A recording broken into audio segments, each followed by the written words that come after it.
Hello Virgo, welcome dito sa aking channel, Kapalaran 888. Welcome guys.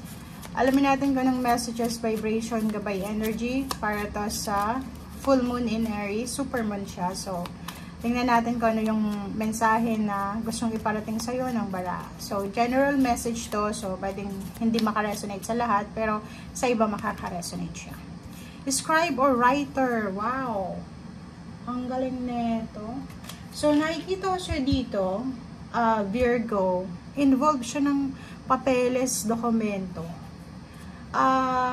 In some cases lang, pwedeng, relationship, may mga Virgong mag-asawa, lalo na yung nasa ibang bansa.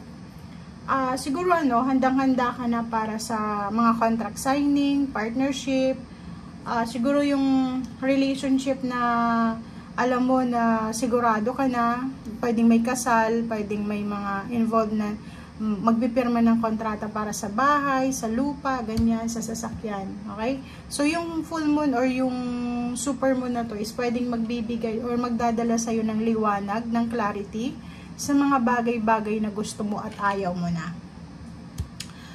Dito din sinasabi na parang sobra kang honest, okay? Sobra kang honest ngayon. Bibigyan ka siguro ng pagkakataon ng ating universe na magawa kung ano talaga yung gusto mo. Sa mga relationship na hindi na nag-work, lalo yung mag-asawa, pwedeng makapag-desisyon na maghiwalay na, mag-finalize na ng divorce or mag-finalize na sila ng separation. Okay?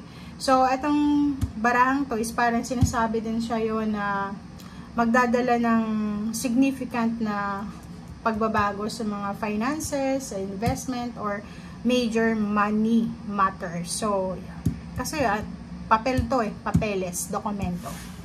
Okay. Virgo.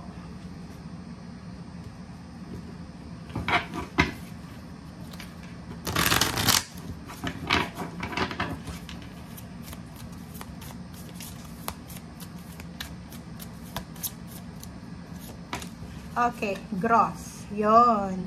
So, yun, diba? So, ang nakikita natin dito na etong decision making mo na gagawin is para to sa progress, sa growth ng pagkatao mo, ng buhay mo.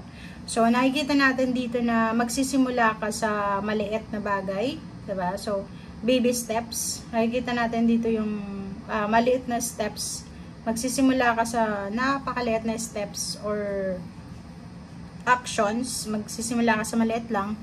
And alam mo na itong baby steps na itong gagawin mo is ito yung magdadala sa'yo ng progress or growth. So yun, pwedeng yung iba, syempre alam nila mahihirapan silang makapagsimula ulit.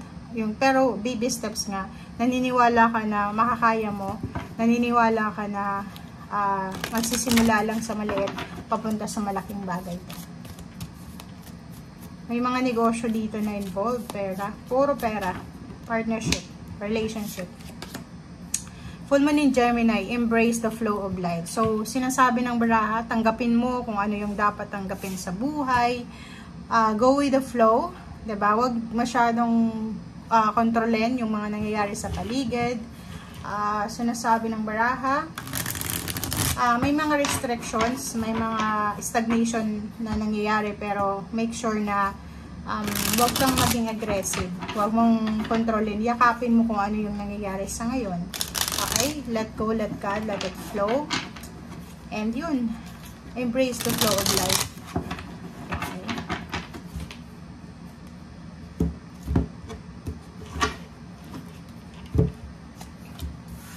Wow. The sun. Okay.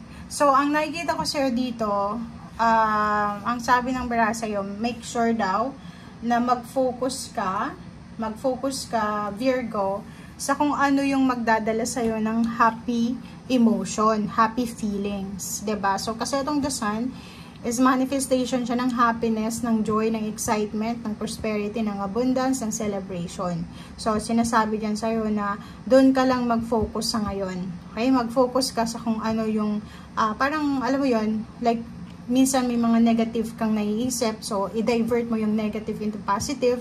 So yun, bigla mong alisin yung negative thoughts na yan, palitan mo ng saan ka ba masaya, like ano ba yung gusto mong kainin, ano na nagbibigay sa'yo ng saya, ganyan, ganito. Okay? So the sun, sinasabi ng baraha sa'yo na nasa kamay mo, walang sino man ang makakapigil sa'yo kung gusto mong maging masaya or malungkot. Nasa yung mga kamay yan. Okay? Five of Pentacles. Oh. So, may mga issues ka regarding money. May mga issues ka like mga financial issues. Yung iba siguro maraming bills na kailangan bayaran, maraming obligation, duties, responsibilities.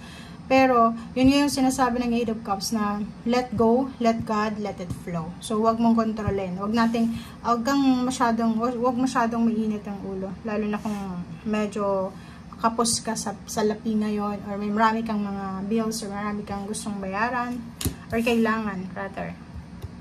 Go with the flow lang. Okay? Makakatanggap ka ng magandang balita, or posibleng, yun, good news, letters, chat, call. Pwedeng galing sa malayong lugar. So, ang call or chat na to is 3 months from now, ay posibleng